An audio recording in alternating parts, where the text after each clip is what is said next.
जिंदगी बीत जाती है पैसे कमाने में और पैसे निकल जाते हैं एक बीमारी के निशाने पे। गुड मॉर्निंग, मैं हूं आपके साथ रमा और स्वागत है आपका डीटी बिहार के मॉर्निंग लाइव शो बिहार बिहान में। ये एक ऐसा शो है जो आपको काफी सारी बातें बताता है, स्वास्थ्य, इतिहास, देश विदेश की काफी सारी बातें। और जी हाँ, हर एपिसोड में हम आपको मिलवाते हैं हमारे एक खास मेहमान से।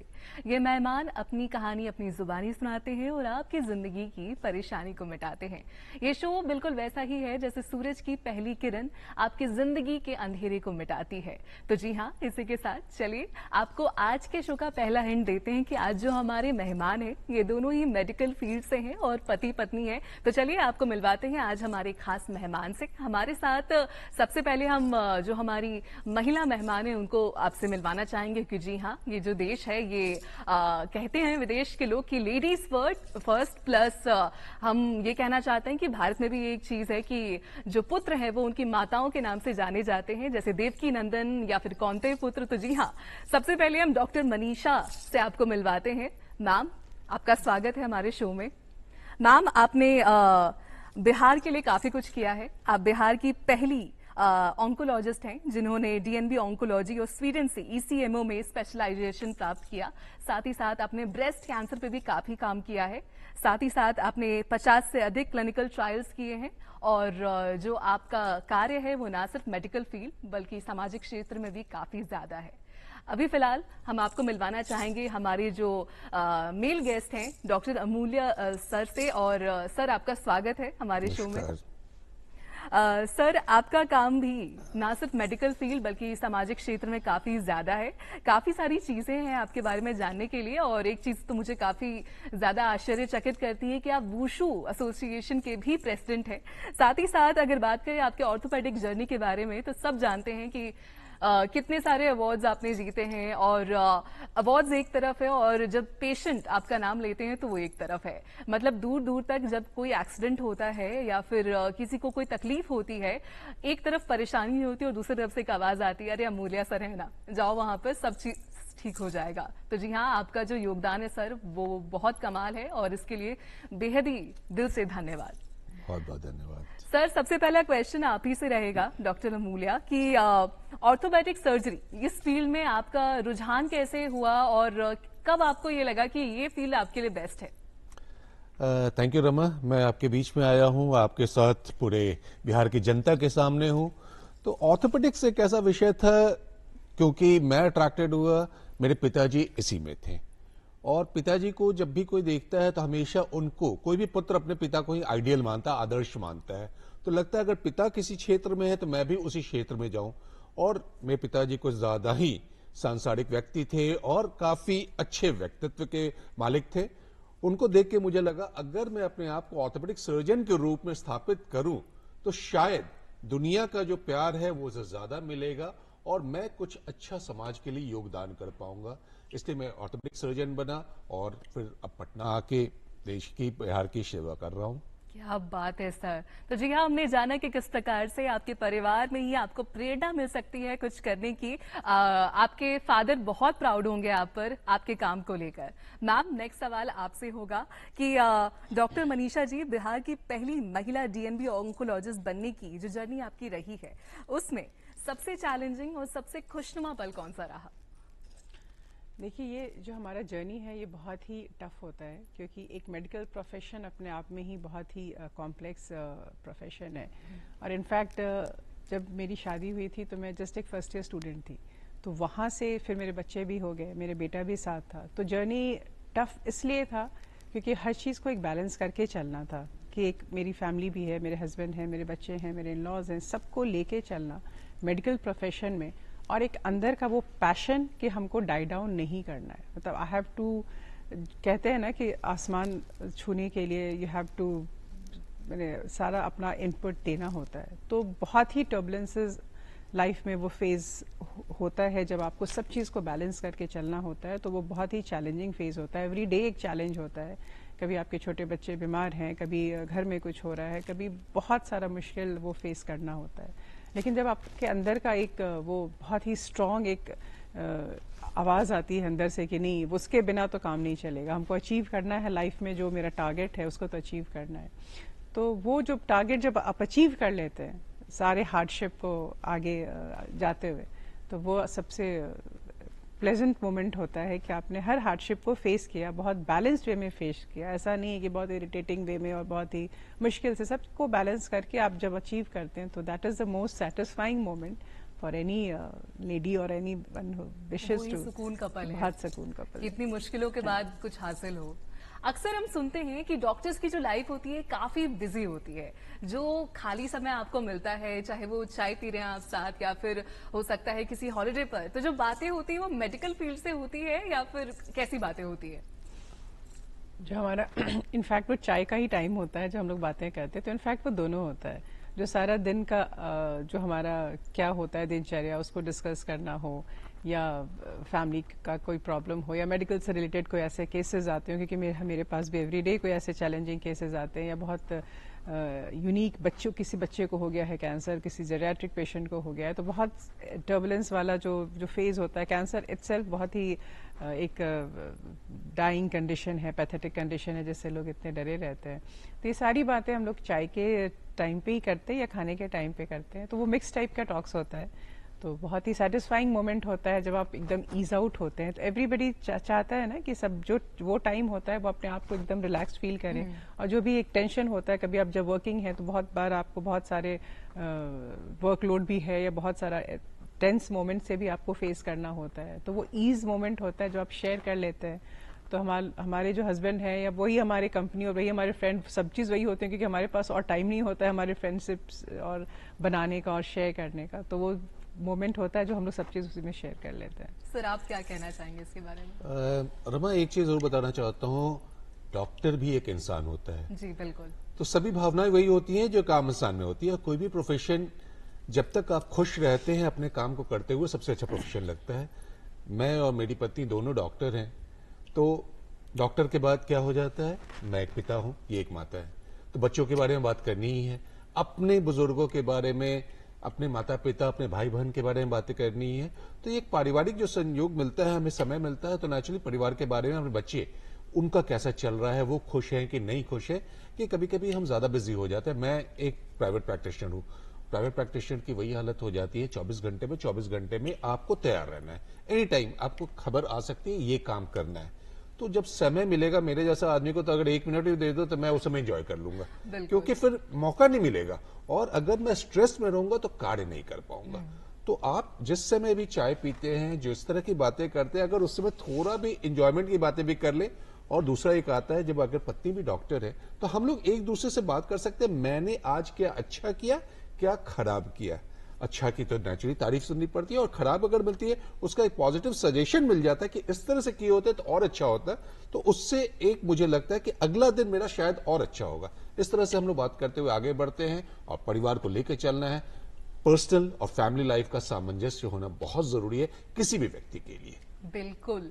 तो मैम सर, आपसे इसी से रिलेटेड एक और क्वेश्चन है कि आप दोनों ही मेडिकल फील्ड में हैं, तो इसका प्रोज और कॉन्स क्या हो सकता है? क्या अच्छी बात और क्या बुरी बात हो सकती है? हाँ, एक हम कह सकते हैं प्रो ये हो सकता है कि जो डिस्कशन है वो और इंटरेस्टिंग है, क्योंकि आप दोनों की रुचि सेम ही, आपका काम सेम है। पर कॉन्स क्या हो सकता है, ये जानना चाहेंगे। मैं शुरू करता हूं। इसमें देखो, सबसे बड़ी बात होती है कि मैं जब डॉक्टर हूं, मैं व्यक्ति के तकलीफ को जरूर देखता हूं, रोज देख रहा हूं। मरीज आता है शारीरिक तकलीफ को लेके, मुझे फिजिकल क्या एलिमेंट है, लेकिन जब उससे आप बात करते हैं मालूम चल जाता है इसको मेंटल एलिमेंट क्या है, कितना खुद परेशानी में है। वह शारीरिक परेशानी के बाद मानसिक परेशानी से ग्रस्त होता है, उसके बाद सामाजिक परेशानी, माने अगर चल नहीं पा रहा है तो किसी भी शादी ब्याह में नहीं जा पाता है, ये काम नहीं कर पाता है। तो बहुत सारी बातों को हमें उसी समय बैठ के समझते रहना पड़ता है कि इस मरीज को ये परेशानी है और इसको मैं किस तरह से दूर कर सकता हूं। अगर ये चीज मरीज की परेशानी को मैं ढंग से समझ लेता हूं तो मैं उसका सही ढंग से इलाज कर सकता हूं। और अगर मैं कुछ ज्यादा अपने में हड़बड़ी में हूं, मैं दो सोच में हूं, तो शायद उसका अच्छा इलाज न कर सकूं। तो हमें ये हमेशा समझते रहना है कि हमें कुछ भी करना है तो उसकी खुशी के लिए करना है। हमारी खुशी तभी मिलेगी जब वो खुश रहेगा। अगर मरीज हमसे खुश नहीं है, उसके परिवार वाले अगर हमसे खुश नहीं है, तो मैं चाह के भी अपने आप को अच्छे, मैं बेस्ट डॉक्टर के रूप में नहीं बोल रहा हूं, अच्छे डॉक्टर के रूप में समाज में स्थापित नहीं कर पाऊंगा। बिल्कुल, क्या बात है मैम, आप क्या कहना चाहेंगे इस बारे में? Cons related to the profession आप बात कर रही हैं? हाँ, या कपल बीइंग डॉक्टर्स, उसका कौन सा Couple बात being कर? doctors। अच्छा, मैंने समझा। प्रॉस देखिए बहुत इंपॉर्टेंट होता है मेरे हिसाब से कि कपल्स अगर सेम प्रोफेशन में है ना, तो आप मेरा प्लस एंड माइनस आप समझ सकते हैं। अगर मुझे कॉन्फ्रेंस में जाना है, अगर मुझे बाहर जाना है, क्या कब मैं कब स्टकअप हो सकती हूँ, आप समझ सकते हैं। माइट भी एक नॉन मेडिको मेरा प्रॉब्लम नहीं समझे, जिससे परेशानियाँ आएंगी। अब हम लोग दोनों एक प्रोफेशन में एक लेवल पे हैं, तो एक ईगो भी हो जाता है बीच में। तो उस ईगो को अगर आप अच्छे से बैलेंस करें, वो दोनों के लिए अप्लीकेबल है, it's not only for a ladies, कि आप उस ईगो को अच्छे से मैनेज करें। उस ईगो को हावी ना होने दें कि अगर आप डॉक्टर हैं तो क्या मैं भी डॉक्टर हूँ, आपने ऐसा क्यों, किचन मेरा ही काम नहीं है। मतलब बहुत सारा वर्क्स है जो लेडीज समझती हैं कि वो मेरा ही काम है। तो उस ईगो को प्लीज नहीं आने दें। उस ईगो को कभी कभी मैं इसलिए सैक्रिफाइस करती हूँ क्योंकि मेरे साथ मेरे बच्चे भी हैं। अगर हम ईगो को हावी होने देंगे ना, तो सफरर कोई थर्ड पर्सन होगा। तो कभी कभी एक लाइन ऑफ डिमार्केशन करना पड़ता है कि इवन बीइंग अ डॉक्टर आपको एक मदरली टच देना है, उसमें अभी आपको कॉम्प्रोमाइज करना होगा। उस चीज को आप मैच नहीं कर सकते हैं कि अरे मेरे हस्बैंड क्यों नहीं कर रहे, मैं भी डॉक्टर हूँ। जब तक उस फाइन लाइन को आप डिमार्केट नहीं करेंगे, एक अच्छा फैमिली ग्रो नहीं करेगा। बच्चों का मेंटल डेवलपमेंट के लिए, एक हैप्पीनेस के लिए, एक फीलिंग, वो तो नहीं पता ना कि मेरी माँ डॉक्टर है तो क्या वो मेरी माँ है। तो जैसे सब बच्चों की माँ उसको केटर करती है, वो भी इक्वली डिजर्व करता है। और वहाँ ये एक्सक्यूज देना कि अरे वो उसकी माँ तो हाउसवाइफ है, हम तो डॉक्टर, हम नहीं कर सकते हैं, ये एक बहुत ही सिली एक्सक्यूज होता है। तो उसको सेटिस्फाई करना है तो कहाँ कहाँ पे आपको फुट डाउन करना होता है।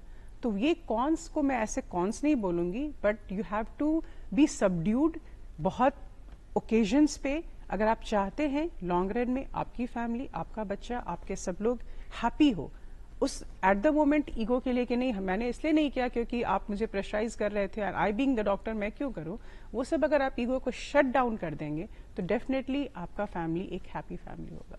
और सर आपसे मेरा सवाल अभी फिलहाल होगा कि आप सोशल वर्क में भी काफी ज्यादा सम्मिलित हैं, तो मेडिकल फील्ड और सोशल वर्क ये कैसे मैनेज करते हैं आप?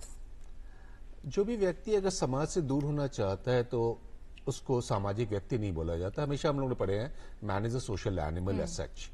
तो कोई भी काम करते हैं उससे प्रोफेशनल संतुष्टि जरूर मिलती है, और समाज के लिए अगर आप कुछ भी करते हैं उससे जिस तरह से वो खुशी मिलती है कि at least I have done something for the society, तो समय निकालना पड़ता है।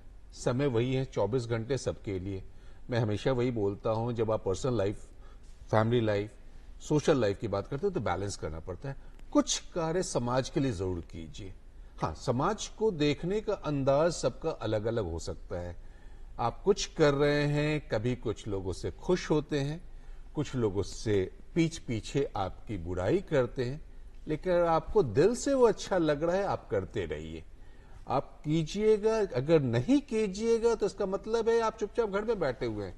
अगर जब तक आप निकलने की कोशिश नहीं कीजिएगा, समाज के लिए कुछ सोचिएगा नहीं, उनके कष्ट को नहीं देखिएगा, तो शायद आप कुछ अच्छा नहीं कर पाइएगा। इसलिए हमेशा सबको बोलना चाहूंगा, कुछ भी कर रहे हो professionally, wherever you are, whatever you are doing, जिस प्रोफेशन में, हर प्रोफेशन एक नोबल प्रोफेशन है, किसी को मैं खराब नहीं बोलता हूं, लेकिन समय निकाल के कुछ समाज के लिए जरूर कीजिए। नहीं तो आप बंद जाइएगा केवल परिवार में और उससे ज्यादा स्ट्रेस्ड अप रहिएगा।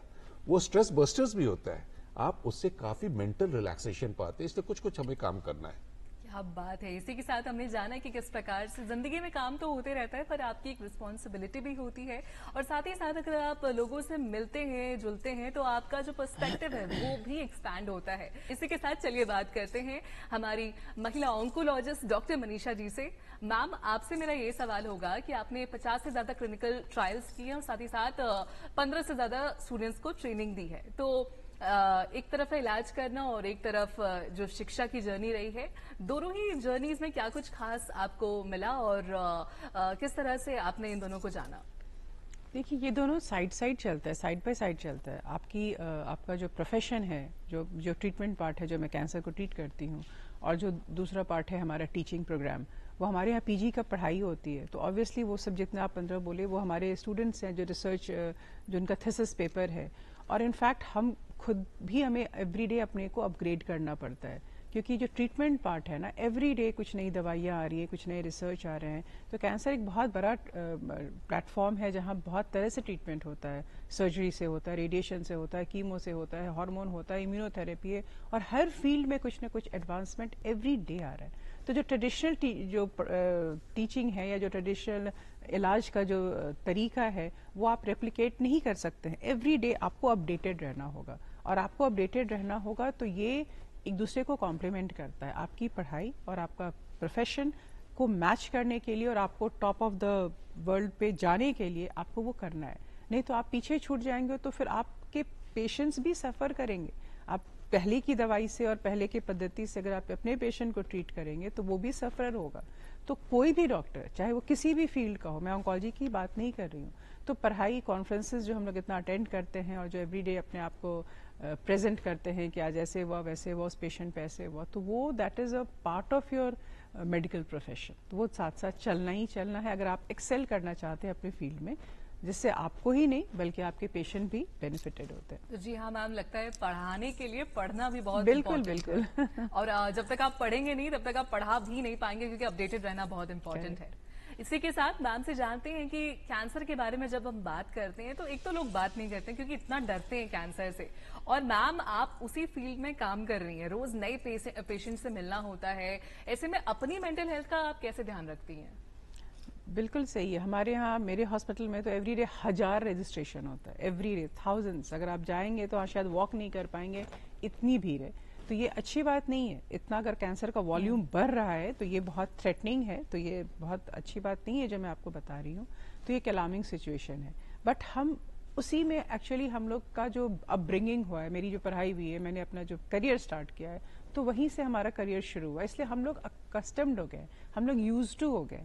और जो बेस्ट रिवॉर्ड हमें मिलता है at the end of the day, जब हैप्पी फेसेस आते हैं, जो पेशेंट को ऑलरेडी हम लोगों ने 2 साल 3 साल 5 साल पहले ठीक किया हुआ होता है, वो जब आपके लिए कुछ लेके आएंगे या ऐसे ही आपको एक रिवॉर्ड पे करने के लिए आएंगे, हैप्पी फेसेस जो कभी सोच भी नहीं सकते थे कि जिएंगे, और आज उनकी शादी भी हो गई है, उनके बच्चे भी हो गए हैं, या उन्होंने अपनी रिस्पॉन्सिबिलिटी पूरी की, अपने बच्चों की शादी की।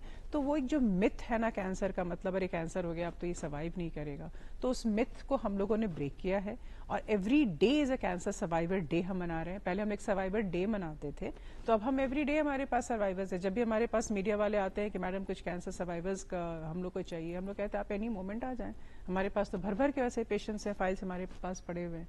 तो वो एक सेटिस्फाइंग मोमेंट भी होता है। तो उस डिप्रेशन फेज से जो आप कह रहे हैं, जो एक ब्रेकिंग द न्यूज होता है जब आदमी सही में दिल मिला जाता है, लेकिन जब वो हैप्पी फेज फिर से आता है तो वही आपको एक टॉनिक भी देता है कि आप और जील, एंथुसियाज्म भी देता है कि आप और अच्छे से काम करें, और ये जो आपने ट्रीट किया है उसका नंबर और भी आगे बढ़े। तो वो डॉक्टर्स के लिए बहुत ही हैप्पी एंड सेटिस्फाइंग मोमेंट होता है। क्या बात है। तो जी हाँ, एक डॉक्टर के लिए सबसे खुशी का मोमेंट यही होता है जब उसका पेशेंट ठीक हो जाए, और जी हाँ, अपने पेशेंट की खुशी में ही डॉक्टर की खुशी होती है। अब अगर बात करें ऑर्थोपेडिक्स के बारे में, तो काफी बार कुछ मूवीज में आपको एक वार्निंग दी जाती है कि इसमें कुछ सीन्स हैं, अगर आप देखेंगे तो शायद आप उसने झेल नहीं पाए। तो जी हाँ, अगर ऑर्थोपेडिक्स के बारे में बात करें तो सर से जानते हैं कि रोज काफी सारे मरीज आते हैं और बिल्कुल बहुत ही अलग अलग हालात में ये मरीज होते हैं। ऐसे में ये अपनी मेंटल हेल्थ का कैसे ध्यान रखते हैं? तो जी हाँ सर, आपसे मेरा यही सवाल होगा, आपके फील्ड में जो केसेस होते हैं उनको देख के ही डर लगता है, तो फिर आप उनका इलाज भी करते हैं और उसके बाद उन्हें चलते हुए भी देखते हैं। ये जो जर्नी होती है, इस बीच आप अपनी मेंटल हेल्थ का कैसे ध्यान रखते हैं? देखो, कोई भी हम लोग जो शल्य चिकित्सक हैं, जो ऑपरेशन करते हैं, तो रोज ही अगर देखा जाए खून से वास्ता पड़ता है, उसी के बीच में हमें रहना है। उस खून को फिर जब हम देखते हुए उस मरीज को फिर ठीक करते हैं, उससे जो खुशी मिलती है बहुत अच्छा लगता है। यंग एज की जो बात करते हैं, अभी 3 दिन पहले मैं एक स्कूल के ओरिएंटेशन प्रोग्राम में 11th-12th के बच्चियां थे, उनको मैं मोटिवेट कर रहा था जिंदगी में कैसे सफलता की सीढ़ी पर चढ़ना है। तो मैंने कुछ अपने पेशेंट का हिस्ट्री दिखाया, और एक में ऑपरेशन करते हुए था, उसको देख के एक लड़की बेहोश हो गई। तो फिर मुझे बोलना पड़ा कि देखो, ये जो है सबकी जिंदगी में शुरू में सबको डर लगता है, लेकिन जैसे जैसे आप कार्य को आगे करते जाते हैं, आगे बढ़ते जाते हैं, तो आपका कार्य क्षेत्र भी बढ़ता जाता है। कल रात की बात कर रहा हूं, 12 बजे एक्सीडेंट केस एक आया है बुरी तरह से, तो 1 घंटा मुझे लगा उसको मैनेज करने में। आईसीयू में उसको एडमिट किया हूं, लेकिन फिर उसके अभिभावकों से बात किया कि देखो इस तरह से था, अब खून बंद हो गया है, इसको फिर ऑपरेशन होगा, फिर पहले जैसा ठीक हो जाएगा। तो आपको वो समझाना भी है, मरीज के अभिभावकों से बात भी करना है और वो कार्य को करते भी रहना है कि कार्य नहीं करते रहिएगा तो कुछ नहीं होगा। और जब आप कार्य करते रहते हैं शारीरिक थकान तो होगी ही, आप भी कुछ आदमी हैं, थकिएगा, लेकिन उसके साथ जब आपको पारिवारिक बंधनों के साथ पत्नी से, आपके बच्चों से एक प्रेम मिलता है, आपके स्टाफ से प्रेम मिलता है, तो लगता है कि वो मानसिक रूप से जो आप थक रहे थे फिर से एक एनर्जी मिल जाती है, फिर से उसी एनर्जी के साथ आप काम करने के लिए आगे बढ़ जाते हैं। और रोज उसी तरह होता है, रोज अपने आप को प्रेरित हम लोग करते हैं कि नहीं आज से ज्यादा अच्छा काम कल करेंगे, ठीक है, दुनिया के लिए करेंगे, अपने लिए तो खुशी उसी में हो जाएगी। बात है दुजी का, बिल्कुल इंग्लिश में हम जैसे कहते हैं गुड बेटर बेस्ट, तो जिंदगी में भी अपने काम करने में अगर आप कोई मोटिवेशन चाहते हैं तो ये मोटिवेशन सबसे बेस्ट रहेगा। इसी के साथ अभी फिलहाल बात करना चाहेंगे कि बिहार में एक ट्रेंड है कि कोई भी चीज हो तो हम दिल्ली बंबई का उदाहरण देते हैं, चाहे वो मेडिकल हो, चाहे वो एक्टिंग फील्ड हो, मीडिया हो, तो हमेशा जो बच्चे होते हैं वो कहते हैं कि हमारे यहाँ तो कुछ नहीं है, दिल्ली या बंबई जाना पड़ेगा। इस बीच हमारे साथ हैं बिहार की पहली महिला ऑन्कोलॉजिस्ट। मैम, आप इसके बारे में क्या कहना चाहेंगी कि बिहार में भी अब कैंसर का इलाज हो रहा है, तो लोगों का क्या रिएक्शन है और लोग अब कितना ट्रस्ट कर पा रहे हैं? बहुत अच्छा क्वेश्चन किया। इनफैक्ट अगर ये लोग जानेंगे तो बहुत अच्छी बात रहेगी। अभी अगर आप दिल्ली मुंबई जाएं भी, क्योंकि कैंसर का इलाज ऐसा नहीं कि वो एक दिन का एक शॉट का इलाज होता है, वो आपकी लाइफ लॉन्ग वो इलाज चलता है, तो आपके पास एक रेफरेंस लेटर मिलेगा और ये कहते हुए कि you have a centre as good as any centre, corporate centre in India, तो आप वापस महावीर चले जाएं जहां मैं काम करती हूँ। तो ये एक बहुत ही सेटिस्फाइंग मोमेंट होता है उस पेशेंट के लिए कि वहां के डॉक्टर ही आपको वापस रेफर बैक कर रहे हैं। तो मतलब अंडर वन रूफ मैं महावीर कैंसर संस्थान इनफैक्ट पूरे बिहार के 95% पेशेंट को केटर करता है, इसलिए मैं अपने हॉस्पिटल को कोट कर रही हूँ, बट इसके अलावा और भी हॉस्पिटल सब बिहार में आ गए जो कैंसर को ट्रीट कर रहे हैं। और अंडर वन रूफ मैं अपने हॉस्पिटल की बात कर रही हूँ, तो ऐसा कोई भी ट्रीटमेंट एस्पेक्ट नहीं है जो हमारे यहाँ नहीं है। पहले कुछ समय तक था जो हमारे यहाँ बोन मैरो ट्रांसप्लांट नहीं होता था, तो कुछ सबसेट्स ऑफ पेशेंट्स को हम लोग कहते थे कि हाँ आपको दिल्ली मुंबई जाना पड़ेगा, बट इवॉल्विंग टाइम और with all facilities under one roof आपको कहीं जाने की जरूरत नहीं है। और उसका सबसे बड़ा प्रमाण है कि आपको हम रिजल्ट दे रहे हैं, आपको हम अच्छा कर रहे हैं और आपके सारे स्कैन के पहले के रिपोर्ट्स और बाद के रिपोर्ट्स आपके हाथ में ही दे रहे हैं कि आप किसी से कंसल्ट कर लें कि बीमारी है या नहीं है। और सबसे उससे भी सेटिस्फाइंग मोमेंट है, आप कहीं भी जाएं तो फिर आपको कहता है कि आप वापस बिहार में ही फॉलो अप करा लें। तो ये एक बहुत ही बून है बिहार के लिए कि खास के वैसे पेशेंट्स के लिए, या तो इकोनॉमिकली जो बहुत साउंड नहीं है, या फैमिली आपका जॉब है, आपका कमिटमेंट ऐसा है कि आप बहुत लंबे समय तक बाहर नहीं रह सकते हैं, तो चलो हमारा इन हाउस ही अगर सब चीज़ हो रहा है तो एक बहुत ही सेटिस्फाइंग मोमेंट है। और ये इनफैक्ट ये मैसेज है सबके लिए कि कैंसर में सबसे इंपॉर्टेंट होता है अर्ली ट्रीटमेंट शुरू कराना, रादर देन कि आप इधर उधर भटक रहे हैं दिल्ली मुंबई वेलोर और आपका स्टेज 1 से 2 3 4 करते चले जा रहे हैं। उस चीज़ को प्लीज़ ना करें और जितनी जल्दी हो अपने नियर बाय सेंटर, जहां भी सेंटर सेटिस्फाइंग सेंटर आपको लगता है, आप वहां इलाज शुरू करें। तो जी हाँ, एक चीज और मैं बोलना चाहूंगा, मैं करीब 73 कंट्रीज गया हूँ व्याख्यान देने के लिए, और हर जगह जाके मैं बात भी यही पाया हूं कि we have got everything, Bihar में सब चीज है। इस प्रोग्राम के माध्यम से मैं बिहार की जनता को जरूर बताना चाहूंगा, आपके बिहार में सबसे अच्छा इलाज संभव है, केवल आपको विश्वास करना। एक लगता है दूर के ढोल सुहावने होते हैं, लेकिन वैसी बातें हैं, जितना कष्ट होता है बाहर जाके उतना कष्ट आपको यहां नहीं होगा। लोगों को लगता है मैं किसी मंत्री से फोन करा दूंगा दिल्ली के एक बड़े अस्पताल में, वहां जाके लंबी लाइन में आप लग जाते हैं। यहां पे बहुत अच्छा इलाज संभव है। मैं 100% की बात नहीं करूंगा, लेकिन जितनी कम परेशानी में जितना अच्छा इलाज, जितने कम खर्चे में वो बिहार में संभव है, वो शायद बाहर आपको संभव नहीं होगा। इसलिए बिहार पे हम लोग को विश्वास करना होगा। हम लोग खुद जब अपने मरीजों को बतलाएंगे कि नहीं यहाँ पे आप अच्छे तरह से स्वस्थ हो सकते हैं, तो वो मरीज यहीं पे आके अच्छा इलाज कराएंगे। तो जी हाँ, हमने जाना कि किस प्रकार से बिहार में बहार है और इसका प्रचार होना बहुत इंपॉर्टेंट है। हम अक्सर ये समझते हैं कि घर की मुर्गी दाल बराबर, पर जी नहीं, ऐसा नहीं है। हर चीज में हम एक्सेल कर रहे हैं। और इसी के साथ चलिए अब आपसे विदा लेने का समय है, पर उससे पहले हमारी जो आज स्पेशल गेस्ट हैं doctor Amulya and doctor Manisha ma'am, sir आपसे एक मैसेज हमारे व्यूअर्स के लिए, एक स्पेशल मैसेज जो आप देना चाहें हमारे व्यूअर्स के लिए। मैं हमेशा यही बोलूंगा कि स्वर्गीय रतन टाटा जी ने कहा है, if you want to walk far then you have to go with a team. आपको सबके साथ जब चलिएगा तो दूर तक जा सकते हैं। अकेले चलिएगा तो आप तेज चल लीजिएगा, लेकिन शायद आप भटक जाइएगा रास्ता। तो हमें मिलकर चलना होगा, बिहार की जनता के साथ मिलकर चलना होगा, अपने परिवार के साथ मिलकर चलना होगा, जो भी समाज है उसके साथ मिलकर चलिएगा। तो अगर हम बहुत कुछ अच्छा करेंगे, और बीइंग अ बिहारी, मैं हमेशा गौरवान्वित होता हूं सब जगह बोलते हुए, मैं बिहारी हूं, बिहारी होने पे मुझे गर्व है। इसलिए हम लोग बिहार का नाम कृपया करके अपने कार्यों से कभी खराब नहीं होने दे। जो भी कार्य करे अच्छा करे। पूरे समाज में मैसेज जाना चाहिए कि Bihar is a very good place to live. क्या बात है मैम, अगर आप कुछ शब्दों में कुछ दर्शकों के लिए कह सकें। ठीक है, मैं कैंसर स्पेशलिस्ट हूँ, तो बस एक लाइन में मैं कैंसर के बारे में ही बोलना चाहूंगी। Let's not fear cancer, let's fight cancer. Cancer से डरे नहीं, कैंसर से लड़े। वो आज एक क्योरेबल डिजीज है। ये मैसेज सबको जाना चाहिए। Thank you sir, thank you ma'am, इतनी सारी बातें बताने के लिए। Thank you so much. तो जी हाँ, आज के एपिसोड में काफी सारी बातें हमने जानी, मुझे भी काफी सारी बातों को जानने का मौका मिला। साथ ही साथ हमने ये भी जाना कि आपके बिहार में सब कुछ है। अगर इलाज के बारे में बात करें, टैलेंट के बारे में बात करें, इंडस्ट्रीज के बारे में बात करें, बस जरूरी है आपके नजरिए की और उस चीज को देखने की। तो जी हाँ, इसी के साथ अगर आपका कोई सलाह हो, कोई मशवरे हो, कोई टिप्स हो, तो आप बिल्कुल बता सकते हैं director.djkpatna@gmail.com पर। इसी के साथ मैं रमा आपसे विदा लेती हूँ। मिलते हैं एक नए एपिसोड में एक नई ऊर्जा के साथ हमारे खास कार्यक्रम में, डीडी बिहार के morning live show Bihar Bihar में। Thank you so much.